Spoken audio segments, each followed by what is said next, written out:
एक ब्राह्मण था। जो ब्राह्मण बहुत गरीब था बेचारा।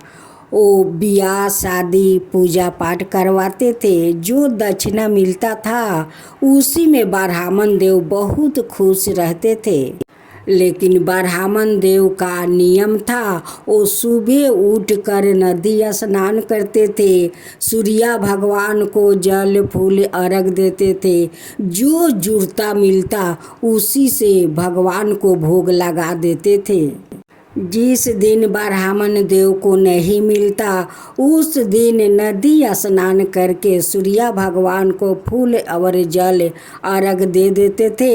हाथ जोड़कर माफ़ी मांग लेता था कि हे सूर्य भगवान, मुझे माफ़ कर दीजिए, आज मैं आपको भोग नहीं लगा सका।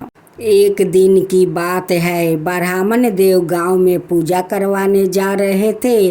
उसी समय सूर्य भगवान ने एक बूढ़ा का रूप धारण किया और उनके साथ साथ चलने लगा।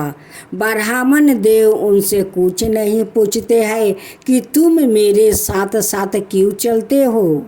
ब्राह्मण देव जजमान का घर पहुंच गया। उनके साथ साथ सूर्य भगवान भी पहुंच गया।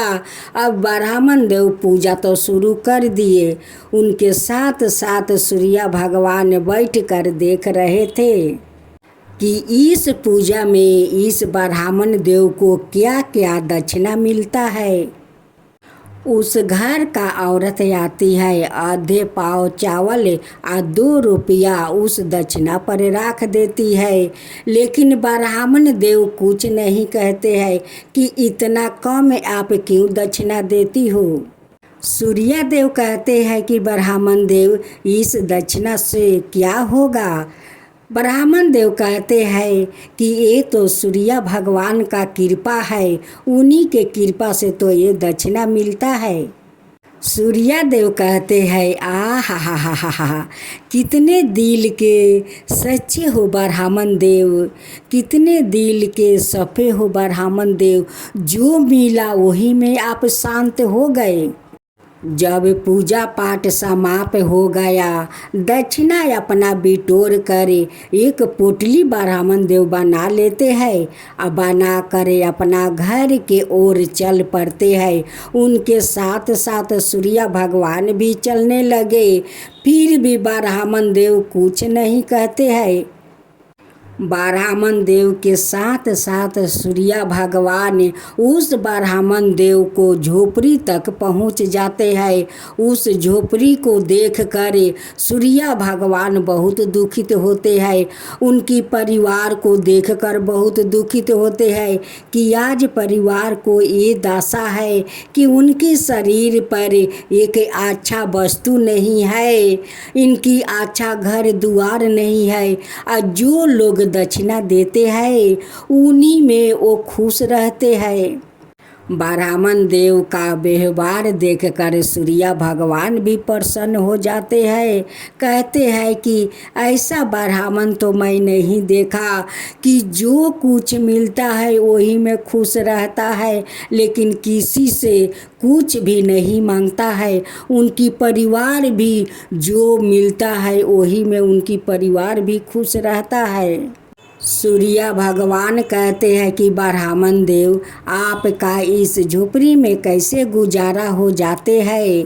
ब्राह्मण देव कहते हैं कि ये तो मेरा सूर्य देव का कृपा है कि मैं इस झोपड़ी में अपना गुजारा परिवार के साथ कर लेता हूँ।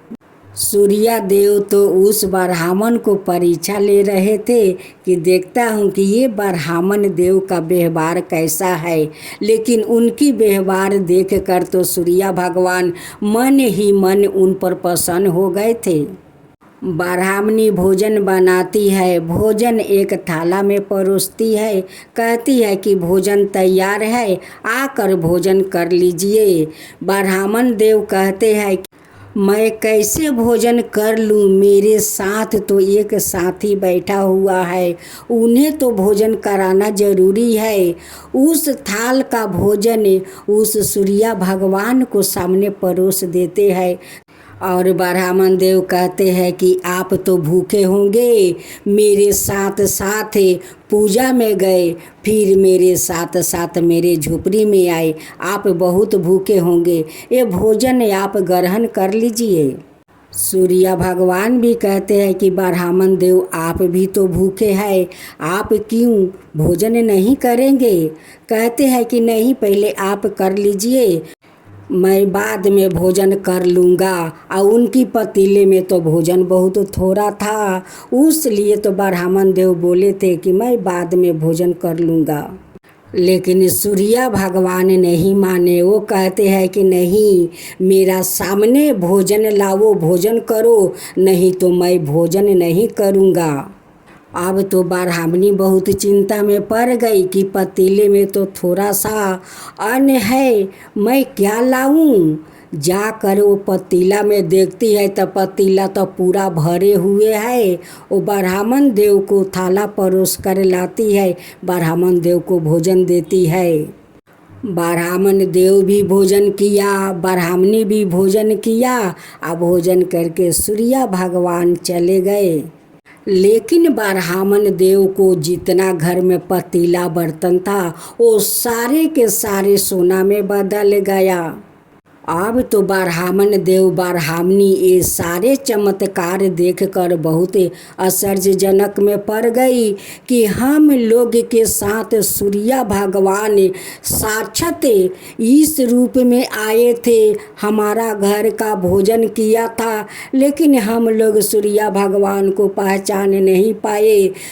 सूर्य भगवान जितना भोजन किया उससे ज़्यादा तो हमारा घर में सोना भर कर चले गए, लेकिन हम लोग सूर्य भगवान को पहचान नहीं पाए।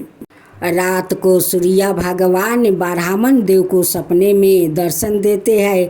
कहते हैं कि हे ब्राह्मण देव, आप तो बहुत धार्मिक है, आप तो दिल के साफा है, आपका मन में कोई कपट नहीं है, जो दक्षिणा मिलता है उसमें आप संतोष रहते हैं, हमारा पूजा पाठ करते हैं, जिस दिन नहीं दे पाते हैं उस दिन हाथ जोड़कर मुझसे माफ़ी मांगते हैं।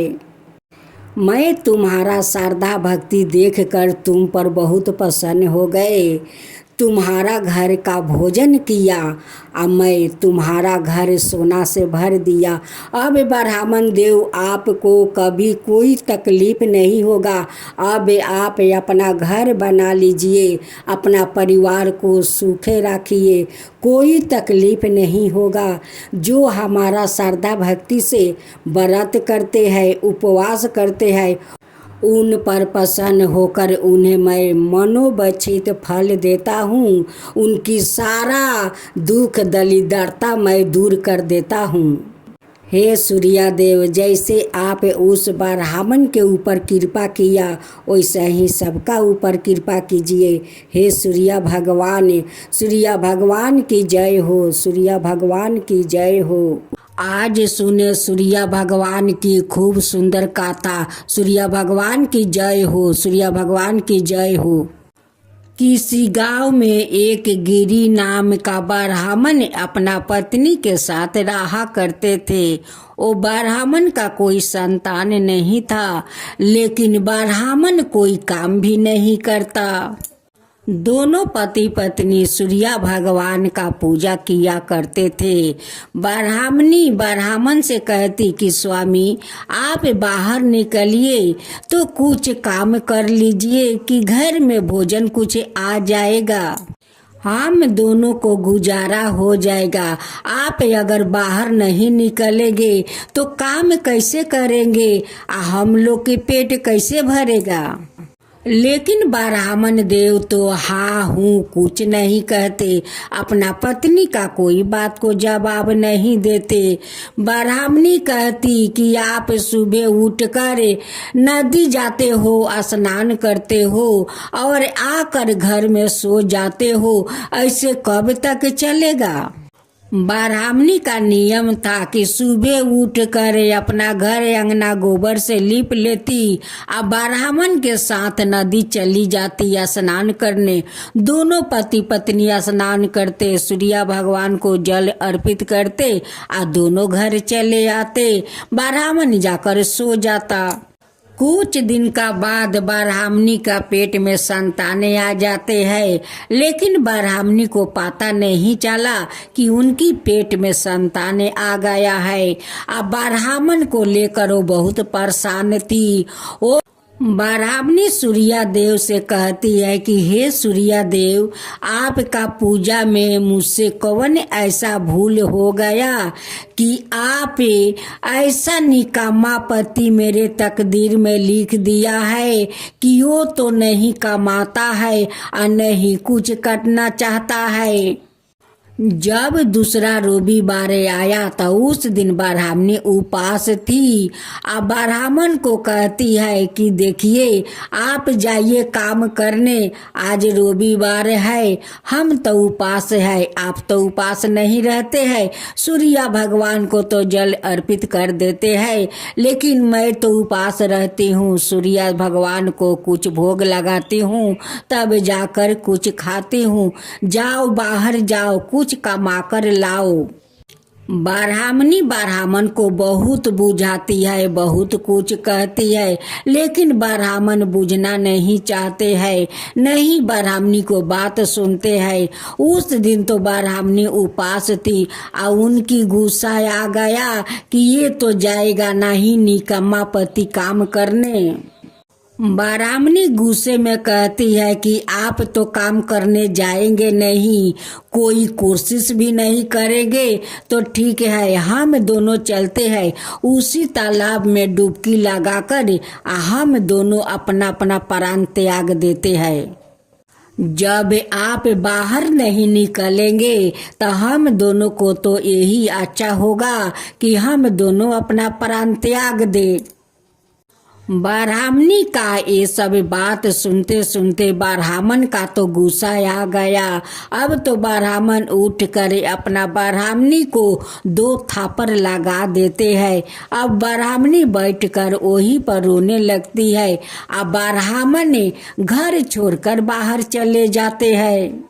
जब ब्राह्मणी रो रही थी, उसी समय में उनकी संतान उनकी पेट में पैर मारते हैं। ब्राह्मणी कहने लगी कि मैं तो माँ बन गई हूँ, मेरे अंदर तो मेरा संतान पैर मार रहा है। उधर तो ब्राह्मण देव गुस्सा होकर घर छोड़कर चले गए। जात जात एक बट का पेड़ था, जो पेड़ बहुत सूख गया था और वहाँ पर एक छोटा तालाब था कि जो तालाब में पानी नहीं था। ब्राह्मण देव उसी सूखी बट के पास रहने लगे। उनकी शरीर पर तो एक ही धोती था, जो धोती पहने हुए थे वही धोती पहन कर निकल गया था। वहाँ से कुछ दूरिया पर नदी था। उस नदी में जाकर ब्राह्मण देव स्नान करते, सूर्य भगवान को जल अर्पित करते। भीजे धोती पहने हुए आकर उस बट का पेड़ के पास बैठ जाते। वो धोती का पानी आस्ते आस्ते वो बट का शिखर तक जाता। जाकर वहाँ से होकर फिर तालाब में चले जाते। इधर तो बट का पेड़ आस्ते आस्ते ताजा होने लगा। जितना धोती का पानी गिरता, उस पानी बह कर तालाब में चला जाता। ऐसे करते करते ब्राह्मण देव का पूरा वहाँ पर 9 महीना बीत गया। उस भीजे हुए धोती का कारण बट का गाछ भी हरा भरा हो गया। उधर तालाब भी भर गया, उसमें पानी पूरा साफा हो गया। इधर तो ब्राह्मणी खूब सुंदर एक बेटा को जन्म देती है। देख कर तो खुशी हुई, लेकिन कुछ उनकी मन में दुख भी था। ब्राह्मणी अपना छोटे बच्चा से कहती है कि बेटा, तू जो आने वाला था, तेरा पिता को तो पता नहीं था कि तू आने वाला है। तुम्हारे बारे में तो तुम्हारा पिताजी को जरा सा भी पता नहीं है कि तुम इस घर में आए हो। तुम्हारा पिताजी तो निकम्मा था, कोई काम नहीं करने जाता और नहीं करना चाहता था। एक दिन मैं गुस्सा होकर बोली और तुम्हारा पिताजी घर छोड़कर चला गया, ना जाने कहाँ जाकर बैठा है। एक दिन सूर्य भगवान को वो ब्राह्मणी पर बहुत दया आई कि कहने लगे कि ये तो मेरा भक्त है, ये तो बहुत श्रद्धा भक्ति से मेरी पूजा करती है। आज इनकी घर में संतान आया है, घर में तो कुछ खाने के लिए है नहीं। सूर्य भगवान उसी ब्राह्मण का रूप धारण करते हैं और ब्राह्मणी के पास आते हैं, कहते हैं कि ब्राह्मणी लो, आज मैं कमा कर आ गया हूँ। ब्राह्मणी बहुत खुश हो जाती है, कहती है कि आप इतना दिन से बाहर कहाँ रहते हो, देखो तो तुम्हारा बेटा आया है, तुम्हारा घर में कितना सुंदर बेटा आया है। भेष रूपी सूर्य देव कहते हैं कि ये हमारा बेटा है, लेकिन हमारा तो कोई पता नहीं चला कि हमारा बेटा आने वाला है। ब्राह्मणी उस भेष रूपी सूर्य भगवान से कहने लगी कि मुझे भी तो पता नहीं था कि मेरे पेट में संतान आ गया है। जब आप घर से गुस्सा होकर निकले, उसी दिन पहला बार वो मेरे पेट में पैर मारा, तब मैं जान गया कि मैं माँ बनने वाली हूँ। जब ब्राह्मणी उस भेष रूपी सूर्य देव का पोटली ले जाकर घर के अंदर खोलती है तो उसमें देखती है कि पूरा हीरा जवाहरात मोहर बहुत सारा उस पोटली में है। ब्राह्मणी देखकर बहुत खुश हो जाती है, कहती है कि इतना दिन का बाद तो आया है, तो इतना सारा हीरा जवाहरात मोहर लेकर ब्राह्मण देव आए हैं। सारे धन देखकर ब्राह्मणी अपना पति को शुक्रिया करने आती है। उस समय तो सूर्य भगवान अंतर ध्यान हो गए थे, अब किसको वो शुक्रिया करेगी।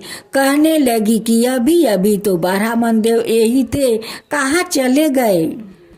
उधर ब्राह्मण देव उसी बट के पेड़ के पास बैठकर बहुत चिंता कर रहे थे कि मैं तो गुस्सा होकर घर छोड़कर आ गया हूँ, वहाँ पर ना जाने की ब्राह्मणी कैसी होगी, क्या करती होगी। अब तो ब्राह्मण देव बहुत चिंता करने लगे। सूर्य देव से कहते हैं कि हे सूर्य देव, आप ही मेरा पत्नी को रक्षा करिएगा, मैं तो गुस्सा होकर घर छोड़कर आ गया हूँ। ब्राह्मण को चिंतित देखकर सूर्य भगवान ब्राह्मण के सामने प्रकट होते हैं और कहते हैं कि हे ब्राह्मण देव, मैं तो आप पर बहुत प्रसन्न हूँ, आपका श्रद्धा भक्ति देखकर बहुत प्रसन्न हूँ।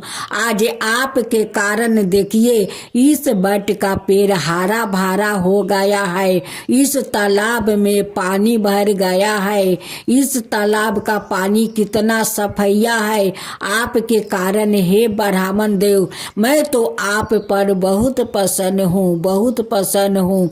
आप जो चाहे मुझसे मांगिए।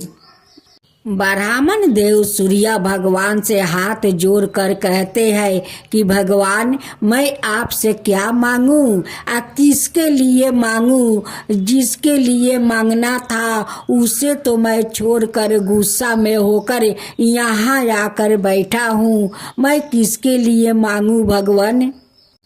उसी के लिए मांग लो ब्राह्मण देव, जिसके लिए आप मुझसे कह रहे थे कि हे सूर्य देव, मैं तो गुस्सा में चले आया हूँ, आप मेरे पत्नी को रक्षा कीजिए। उसी के लिए मांग लो और अपना संतान के लिए मांग लो। ब्राह्मण देव कहने लगे कि भगवान, हमारा तो अभी तक कोई संतान नहीं है, मैं किसके लिए मांगूं? सूर्य भगवान कहने लगे कि ब्राह्मण देव, आपका घर में संतान आ चुका है। जब आप गुस्से से होकर घर छोड़कर आया था, उस समय आपका पत्नी के पेट में वो पल रहा था। ब्राह्मण देव सूर्य भगवान से कहते हैं कि भगवान, मैं आपसे क्या मांगूं? आपका जो इच्छा हो वही आप मुझे दे दीजिए। सूर्य भगवान अपना घोड़ा का एक लगाम उस ब्राह्मण को दे देते हैं और कहते हैं कि देखो ब्राह्मण देव, ये मेरा 7 घोड़ा का लगाम है, इस लगाम को ले जाओ, तुम्हारा सारा कष्ट दूर हो जाएगा, कभी तुम्हारा तकलीफ नहीं होगा। लगाम देकर सूर्य भगवान अंतर ध्यान हो जाते हैं और जब ब्राह्मण देव अपना घर जाते हैं, अपना बेटा को देखते हैं तो बहुत खुश हो जाते हैं, बहुत खुश। कहने लगे कि ये हमारा बेटा है, ये आपका ही तो बेटा है। आप तो थोड़ा देर पहले आए थे और इतना सारा हीरा जवाहरात मोहर लेकर, आपको इतना सारा धन कहाँ मिला? ये तो लगता है कि हमारा बेटा भाग्यशाली है, हमारा बेटा को आते आते आपको इतना सारा धन मिल गया कि कभी इतना धन हम लोग देखा नहीं। ब्राह्मणी का बात सुनकर ब्राह्मण देव बहुत आश्चर्यचकित हो जाते हैं। कहते हैं कि मैं तो कभी आया नहीं, मैं तो 9 महीना के बाद अभी अभी आया हूँ, इसका पहले तो मैं आया नहीं और मैं इतना सारा धन दौलत तो लाया नहीं। ब्राह्मण देव अपना बेटे को देखकर इतना खुशी में उलझ गए कि सूर्य भगवान के बारे में अपना पत्नी से बता नहीं पाए। ब्राह्मण देव कहने लगे कि नहीं नहीं, मैं ये सारे धन नहीं लाया हूँ। ब्राह्मणी कहने लगी कि आप ही तो लाए थे। अब तो ब्राह्मण देव का संदेह होने लगा कि मैं 9 महीना बाहर था और 9 महीना मेरे पत्नी गैर मर्द के साथ रहती थी, उन्हीं के हो ना हो उन्हीं के संतान होगा। अब तो उन पर संदेह करने लगा। ब्राह्मणी कहने लगी कि देखिए स्वामी, आप मुझ पर संदेह नहीं कर सकते हैं, ये आपका संतान है। मैं सूर्य भगवान का श्रद्धा भक्ति से पूजा करती हूँ, मैं झूठ नहीं बोलती हूँ। अगर आपको मेरे बात पर विश्वास ना हो तो मैं सूर्य भगवान को कसम खाकर कहती हूँ कि ये आपका संतान है। मैं कभी गैर मर्द पर ताका भी नहीं।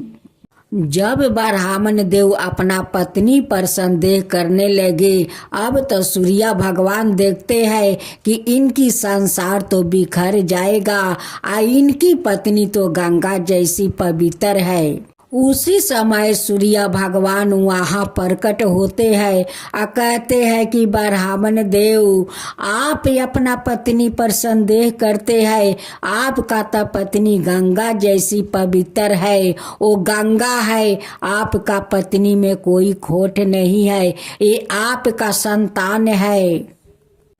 ब्राह्मण और ब्राह्मणी सूर्य भगवान का सर झुकाकर प्रणाम करते हैं, कहते हैं कि भगवान मुझे माफ़ कर दीजिए, माफ़ कर दीजिए। मैं अपना पत्नी पर संदेह किया, आप आकर मुझे समझाया भगवान, आप समझाया, नहीं तो मैं तो अपना पत्नी पर संदेह कर लिया था। सूर्य भगवान दोनों को अखंड सौभाग्यवती रहने के आशीर्वाद देकर अंतर ध्यान हो जाते हैं। ब्राह्मण का घर में तो सूर्य भगवान साक्षात अपना हाथ से इतना सारा धन दौलत दिया, इतना धन दौलत दिया, घोड़ा का लगाम दिया कि ब्राह्मण तो करोड़पति बन गया, राजा महाराजा बन गया। हे सूर्य भगवान, आप जैसे उस ब्राह्मण को आप राजा बनाया, वैसे सब कोई को बनाना और सबका ऊपर कृपा करना करना। हे सूर्य भगवान सबका ऊपर कृपा करना। सूर्य भगवान की जय हो, सूर्य भगवान की जय हो।